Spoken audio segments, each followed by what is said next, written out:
How y'all doing? How y'all doing? This is Alvin with Trying Success here on the Old Fashioned Health Network. Good health inside and out. And so, listen, y'all. I have this guy is probably one of the most popular historian, in my opinion, on TikTok or social media. And I'm so honored and happy that you came on my show because you got a whole bunch of followers on almost all your platforms. And the thing I like about it, you're not like some of the celebrity social media people just like out of touch or anything like that. I mean, so I appreciate it. So please, man, thank you so much for being here. Tell people a little bit about yourself before we get started. Thank you for having me. I try to make sure that TikTok, that I'm just still the same old Kendric that I've always been. And I want to be one of those people that I believe I'm still learning daily. So I'm not one of those people who just think I've arrived to know it all. Every day I like to learn, and I learn from people. So I have to stay in contact with people in order to continue to learn and speak for people. But I am Kindric, aka Skegee historian on most of my platforms. I'm from Tuskegee, Alabama. I went to Tuskegee University. I also went to my arch enemy school, Alabama State, but that's just a little secret that I'm just sharing with y'all today. I am a product of the foster system that has played a lot into when we talked off the record about how I come about in my research. That played a big role in it. So, Wow. How do you find such detailed, accurate information? It seems like you don't even put it out there unless you know it's accurate. So one of the things early on in my career or historian stage of when I was an undergrad at Tuskegee, I always had like a quote unquote radical mentality that people would say until I got to college. And I came across a professor named Dr. Clyde Robertson. He told me, he said, "You're smart, but you're lazy." And and he said he took me under his wing and he mentored me and he forced me to read. I was a person who was at one time just spewing out opinions or like they were good opinions, but they lacked the critical analysis and research that comes along with being a real historian, to say a sense. But as I grew, I began to see that when we write history as if the people who were living to be written in history. And it takes away the humanity, the personalities.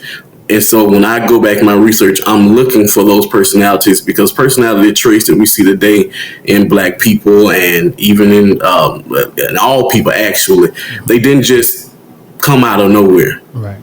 Like they were comedians on the plantation, they were singers on the plantation. You know, we had all these things on. So I go back and I try to breathe life into these people because they were human beings, and so that's why language is important. I don't like when people refer to enslaved people as slaves because it rips their humanity away. So basically, when I'm doing research, I'm reading in between the margins. You know, a lot of people focus on like major dates and major events that happen. I'm more concerned with the actual people who were living and surviving during that time and telling their stories. Right. So when you talk about using the word slavery and enslaved, that was one of the things that stuck out to me that I had to remember. And I talk about we were in slavery, but when you make to show the difference between being enslaved versus being a slave, it has a whole different feeling. So when it comes to voting, for me, I try to educate people on the purpose and the reason why we should vote. And I think I saw one of your videos about you telling people to understand how the government, the system works, you know, the local versus the presidential voting and all that kind of thing. What do you think Black people as a whole need to understand about voting and the rights that we have and the benefits that it serves us? Well, that's a really multifaceted question because the first thing I would say is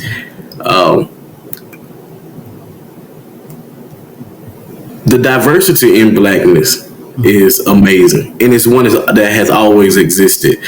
So even when I hear when students would come in my class and they would talk about the civil rights movement, and because of what they've heard from the civil rights movement, a lot of them dislike the nonviolence part.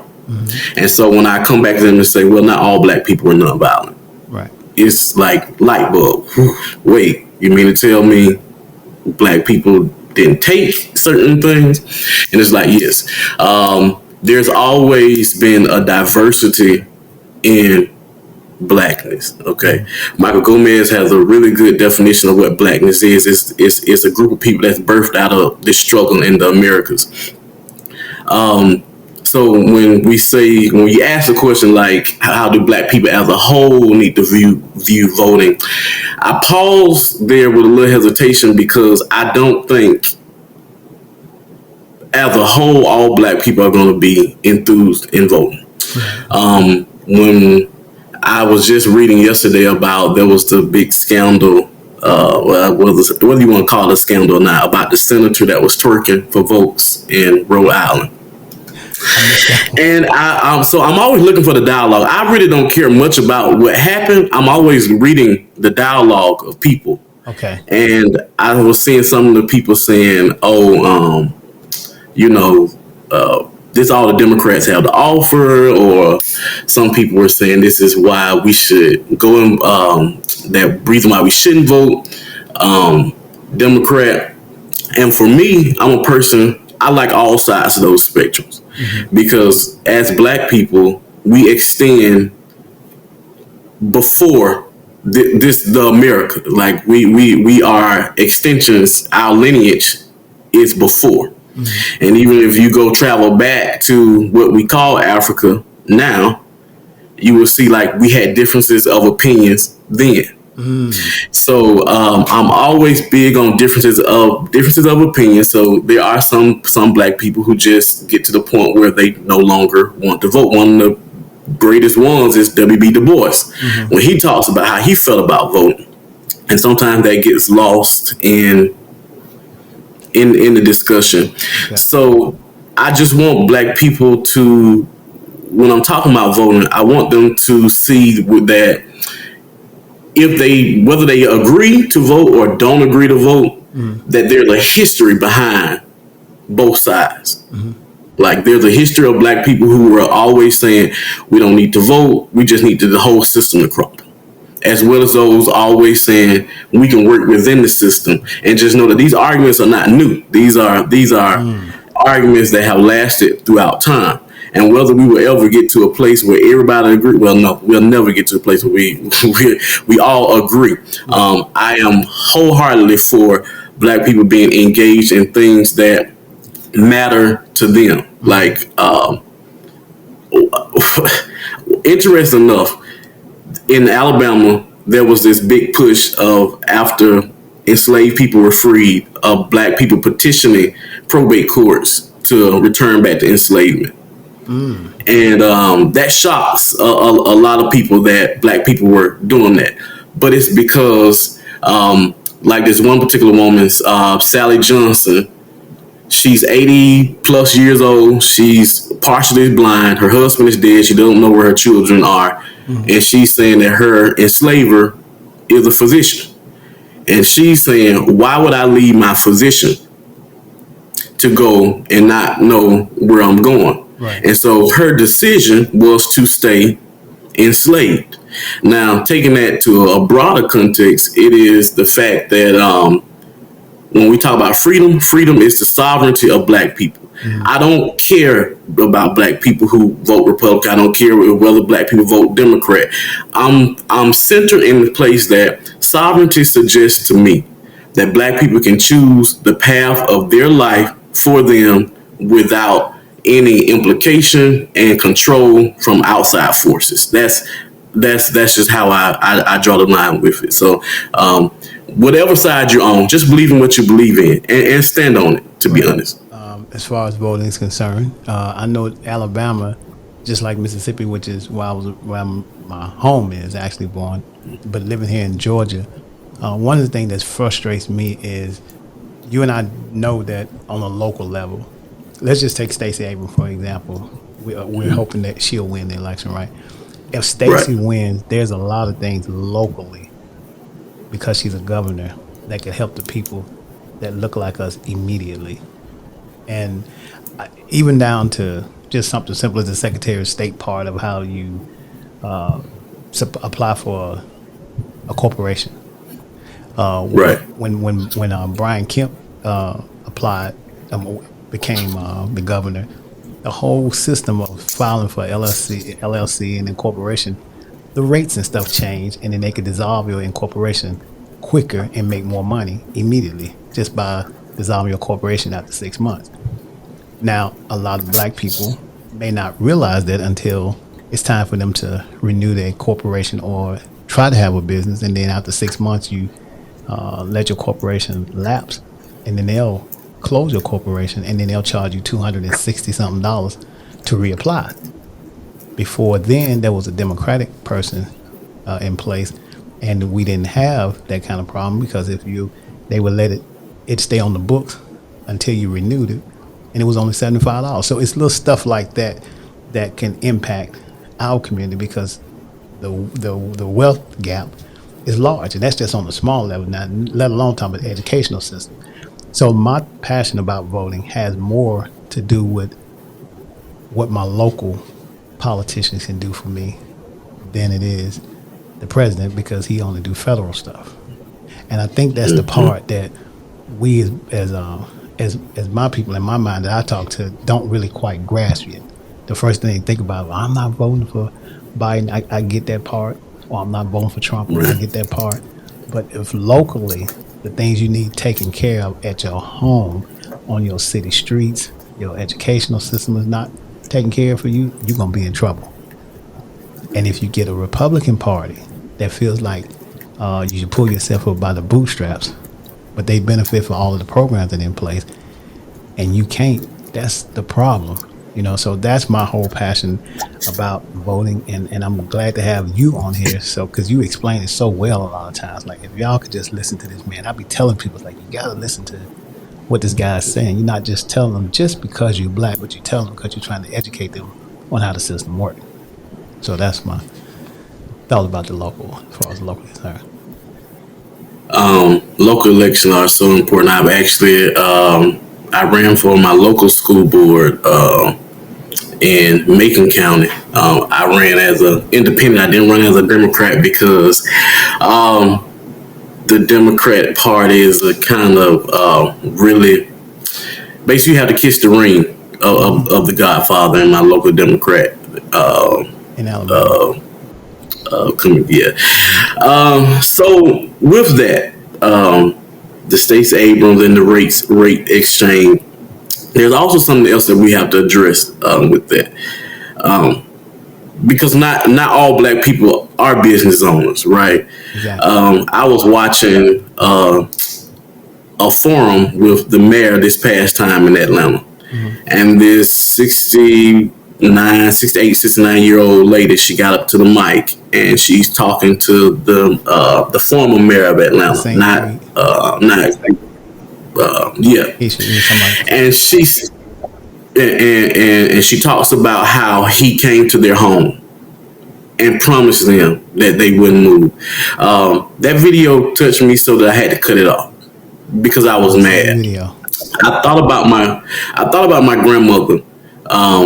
That when Obama was running for office, she sold pies to send $5 a month to his campaign, and she did it. She was happy to send that money to the campaign.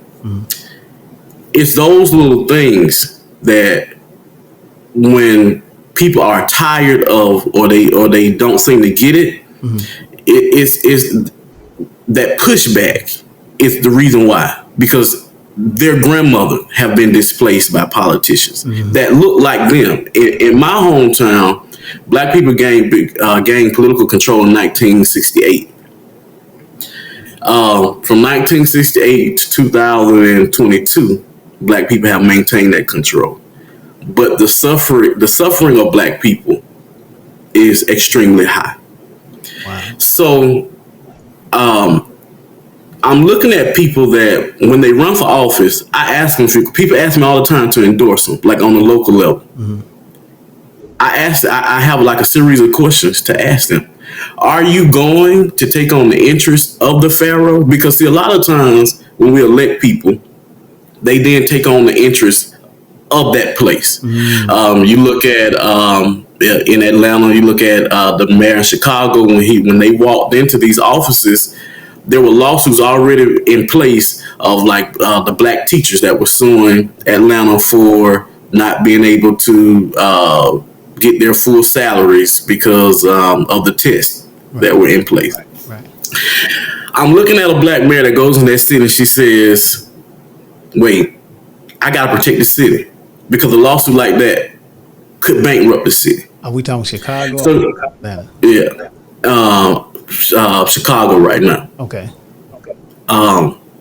You walk into these positions and what's in front of you is whether you're going to be the mayor of the city or are you going to be the mayor that's going to look out for black people. Mm.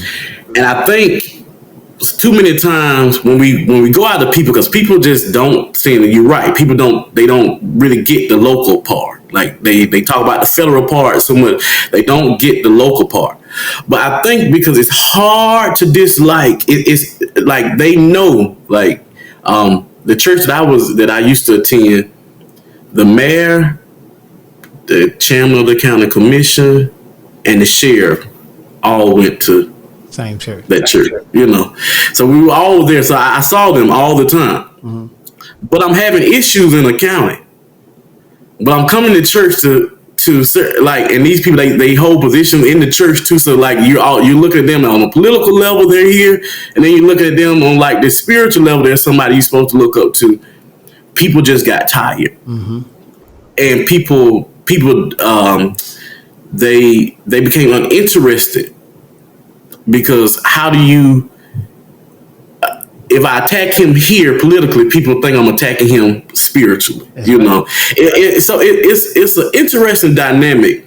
I'm always telling people, look at your local elections, though. Please. Look at them. Run people against these people. Yes. And you have to show up.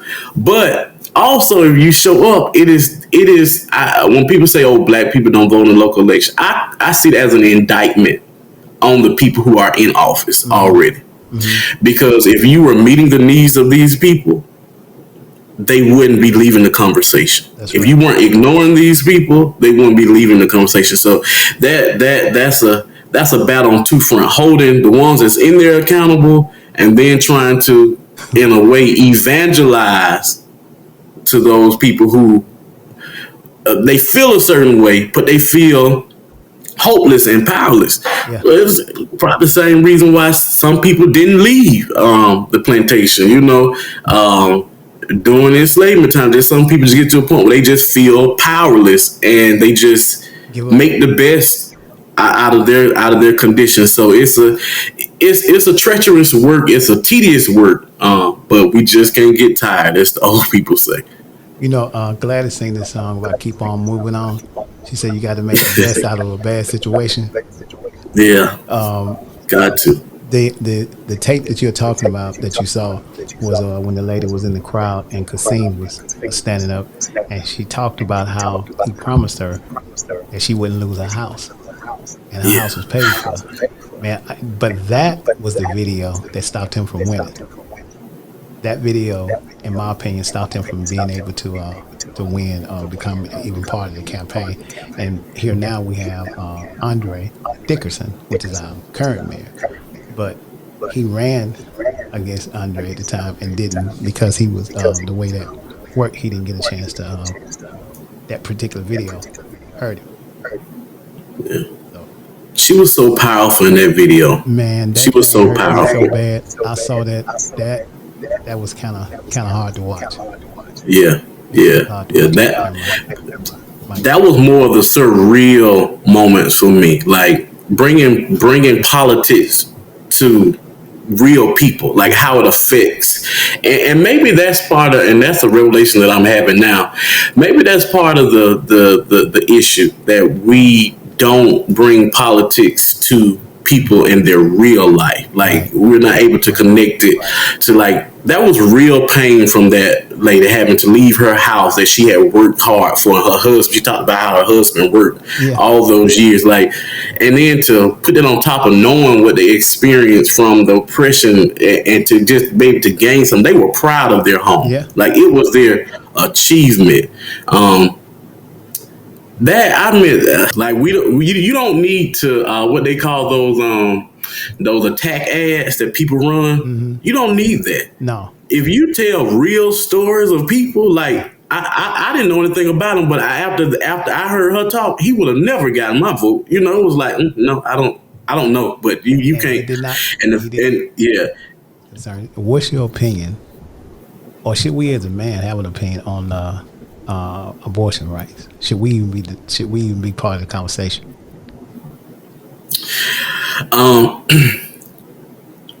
As sovereign Black people, we always have a right to say to an opinion about things, because one thing about policy in this country,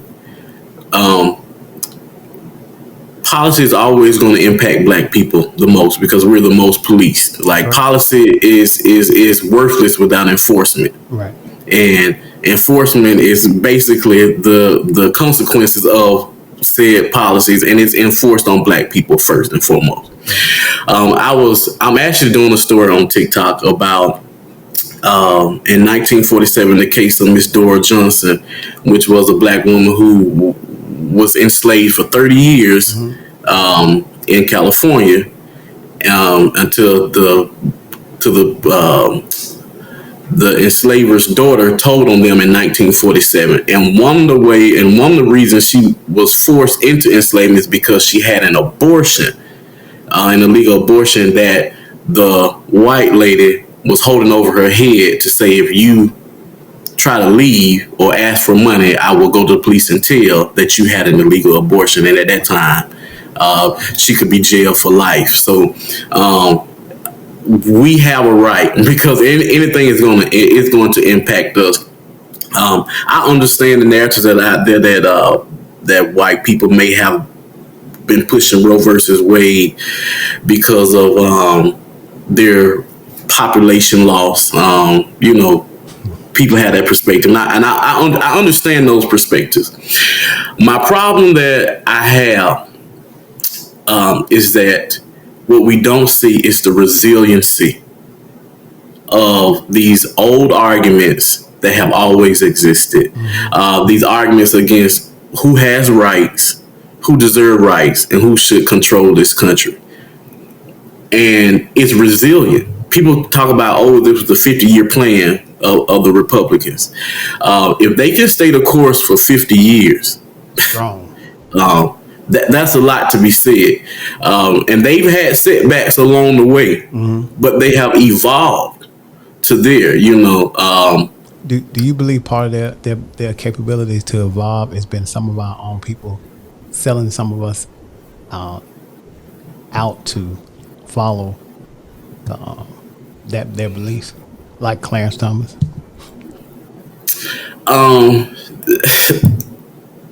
So 6 justices voted to overturn Roe versus Wade, and there's been a lot of focus on the Black man. If the Black man had voted the other way, there's still 5-4. Okay.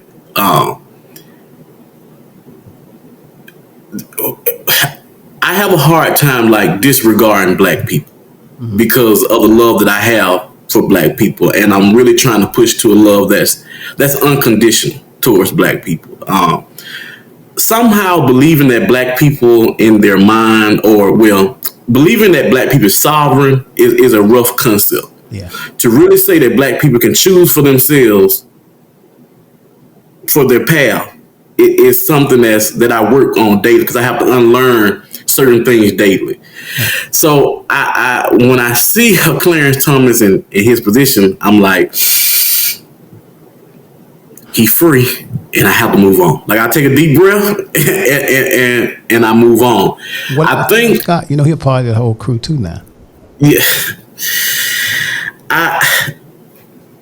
Tim Scott, that was there's another video. I won't go off along this video about Tim Scott. A long time ago, it was this video about him. But Tim Scott also has, not in his defense, he was really big on this police reform at one time. There's a lot of work that he's done across the aisle that, of course, now in the age of Trump, it's like, wait, you just over there. Like we can't do nothing with you at this point. Like that's how we kind of shunned him.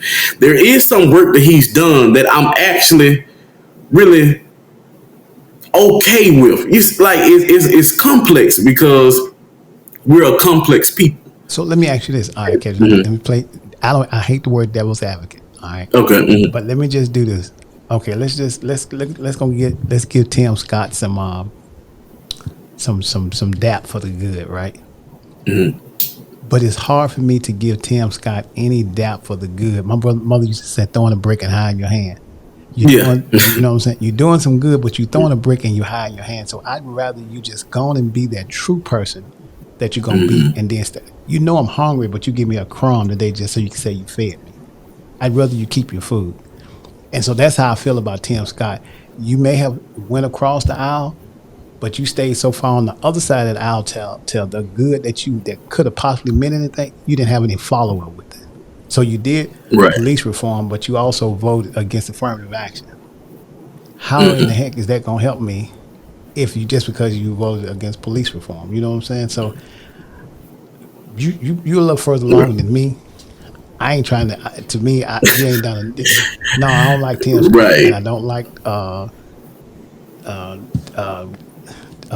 Justice whatever his name is, him. Mm-hmm. Because it don't, like I said, it does no good for you to beat your family inside did it because you pissed me off, but I still love you. That ain't no love.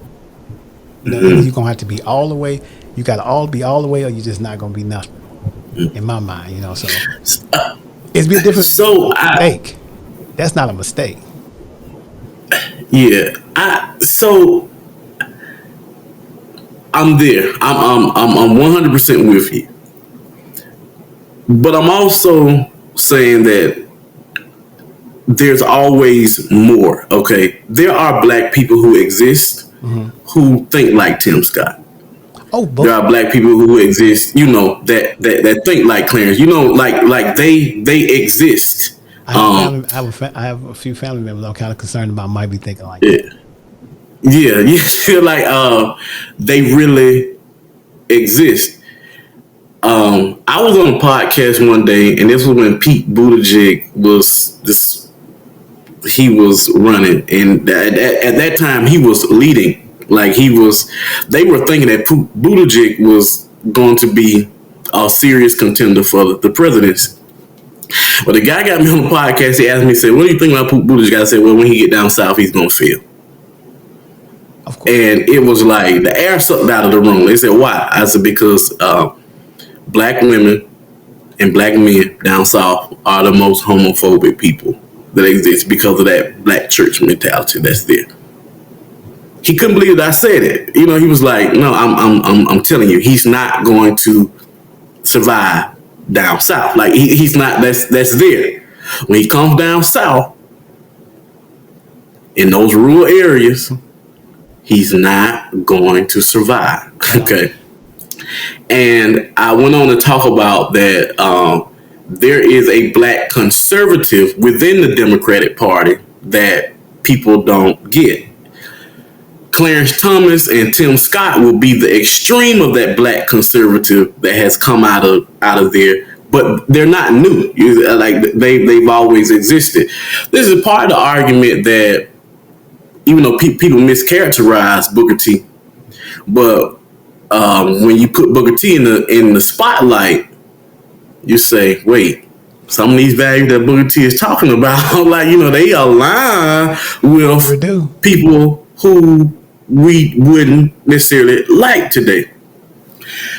My ultimate problem, is Herman Cain passed away from after the bout with COVID when he passed away. My church member. I was saddened when Herman Cain passed away. Yeah. And I was disappointed in the way that we disregarded him and basically was like, oh, well. I don't disregard black people so easily because of a system that we're both trying to survive in. That don't make them right.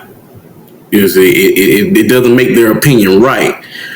But can I love black people in a way that I can see you? I can see you, and I see how you believe that, and I can't control how you believe, and I don't agree with that. But if that's your stance, fine. We ain't cool. You can't come to my house for Sunday dinner. You can't come to my cookout. Have your cookout for over there. But I don't believe that you should be shot down in the street by unarmed by white. Like there's certain truths that I believe that shouldn't happen to you because that blackness that's in you.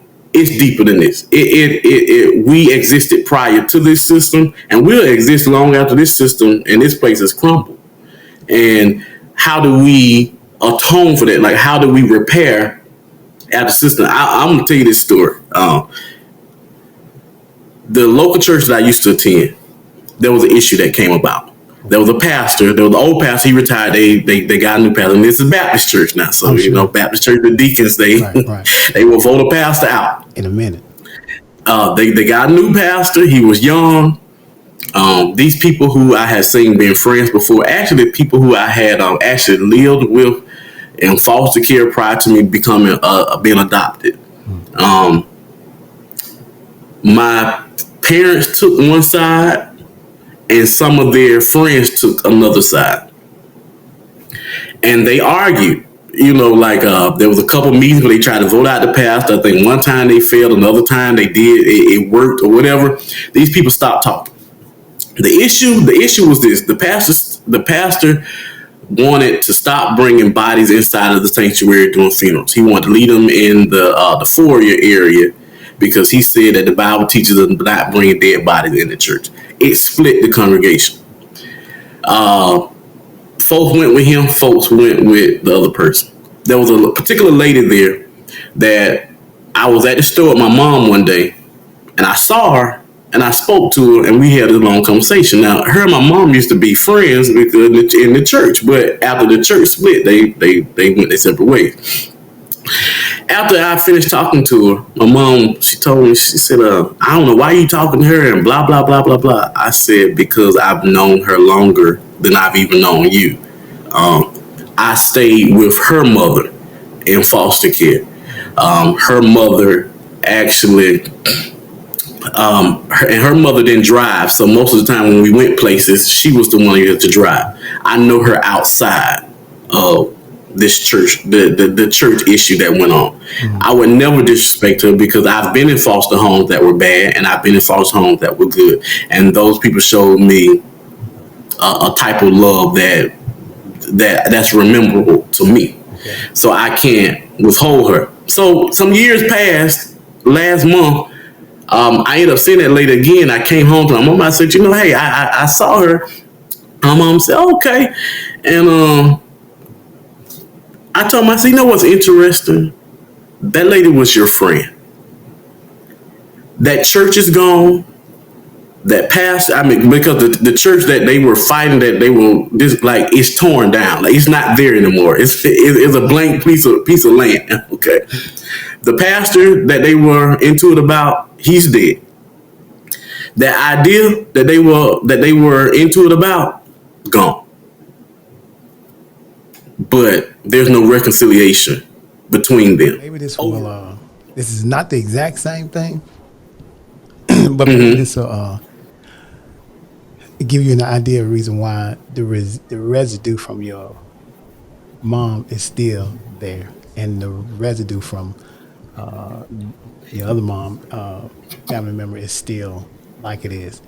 You know how sometimes, so for me, I've had white people that I know is like, well, Alvin, I don't believe in what happened during slavery, and so I'm not saying critical race theory is not important, but I don't want to suffer from it.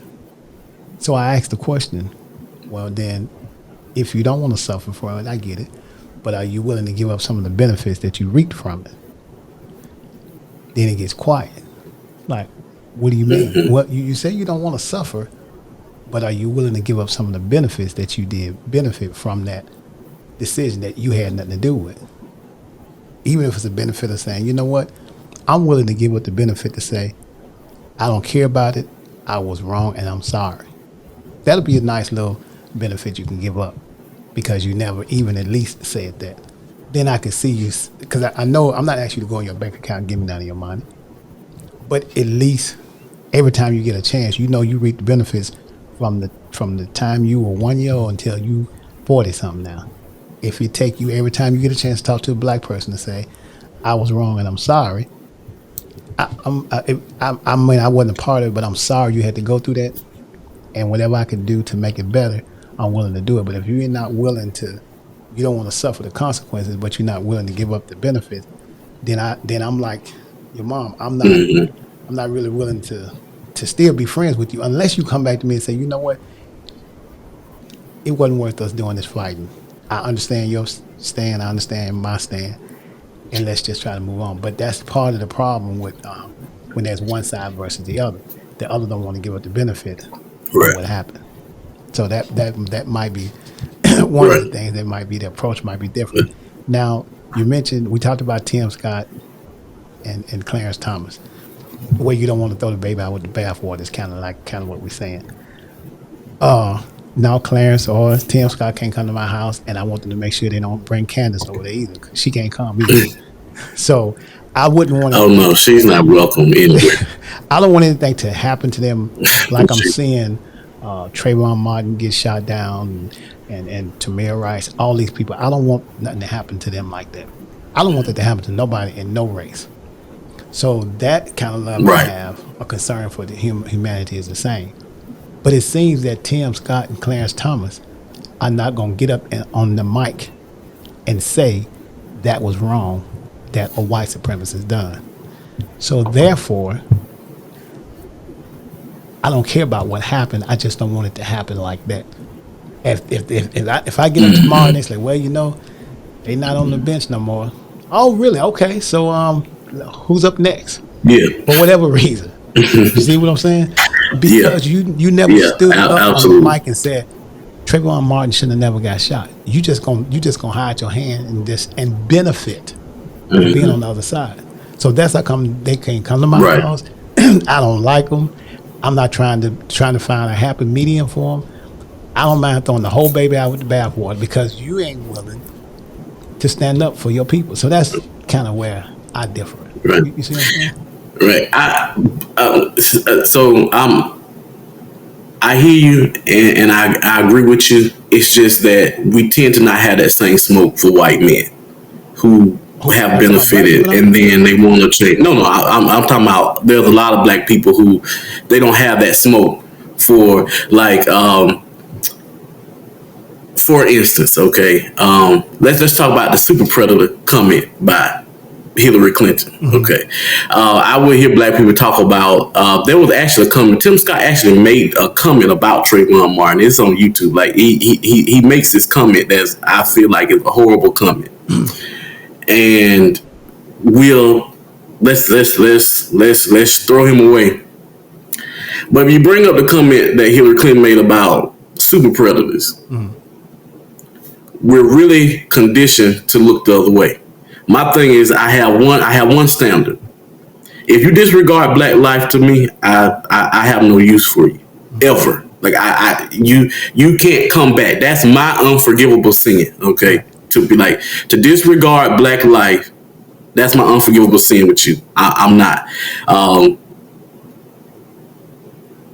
I just wish that if we set that as a standard, that we apply that standard across the board to everybody. You like, even because my mentor, he and I we clash. Well, we don't clash. I understand his position about Black Lives Matter. He's saying, I wish that when somebody's gunned down in the street in our community, that we focus on them losing their job the way we focus on losing. Like he talks about this level of smoke, to say the least, this level of energy that we have for certain things.